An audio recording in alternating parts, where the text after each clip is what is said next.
మేషరాశి వారికి ఆంగ్ల సంవత్సరానికి వీడుకోలు పలుకుతూ ఈ యొక్క 19వ తారీఖున అమావాస్య సందర్భంగా 27, 28వ తారీఖున కాళాష్టమి సందర్భంగా 30వ తారీఖు 31వ తారీఖున చతుర్గ్రహ సంచార స్థితి దోషాన్ని తొలగించుకొని ఒకవైపు ఏలనాటి శని సంచార స్థితిలో ఉన్నప్పుడు అధిక ఖర్చులు ఎలా నివారించుకోవాలో ఈ వీడియోలో సవివరంగా సంపూర్ణంగా తెలుసుకుందాం.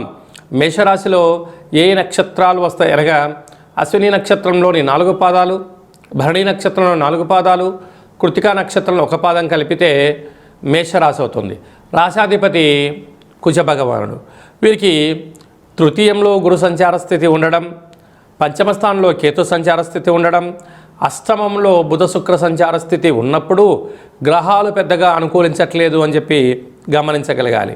కనుక ఇలాంటి కాల సమయంలో గొడవలకు దూరంగా ఉండండి, వీలైనంత వరకు మౌనంగా ఉండండి.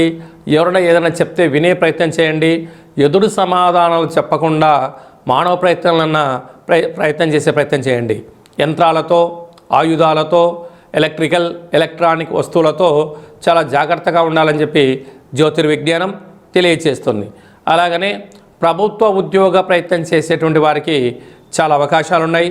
కనుక దయచేసి ప్రభుత్వ అధికారులతో కానీ ప్రభుత్వ సిబ్బందితో కానీ వాగ్వివాదాలకు ఇది సరైన సమయం కాదు. భార్యాభర్తల మధ్య అన్యోన్యత అవసరం, ప్రేమికుల మధ్య నమ్మకం అవసరం.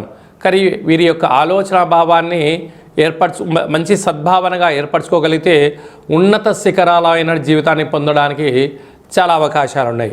అలాగనే వ్యయంలో శని భగవానుడు జలరాశిలో ఉన్నప్పుడు సంవత్సరం శేషకాలంలో మనకు మంగళవారం, బుధవారం వస్తుంది. కనుక చతుర్గ్రహ సంచార స్థితి ఉన్నప్పుడు వీలైనంత వరకు డబ్బులు, లావాదేవీలు, ఫోను ఓటీపీలు, బ్యాంకు యొక్క లావాదేవీలు, అనేక రకాలమైనటువంటి భార్యాభర్తల మధ్య విభేదాలు వచ్చే పరిస్థితి అధికంగా ఉంది.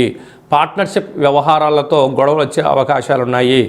ఇలాంటి కాల సమయంలో మంగళవారం పూట కూష్మాణ దీపాన్ని పెట్టి కాలభైరస్వాన్ని స్మరణ చేయడము, బుధవారం పూట అయితే వీలైనంత వరకు ఆదిత్య పారాయణం చేయగలిగినట్లయితే సకల దోషాలు తొలగి ఈ ఆంగ్ల సంవత్సరంలో ఉండబడిన అష్ట కష్టాలకు స్వస్తి పలుకుతూ కొత్త ఆంగ్ల సంవత్సరానికి ఆధ్యాత్మికమైనటువంటి దాంతో స్వాగతం పలకడం వలన మంచి కాలం కలుస్తుంది.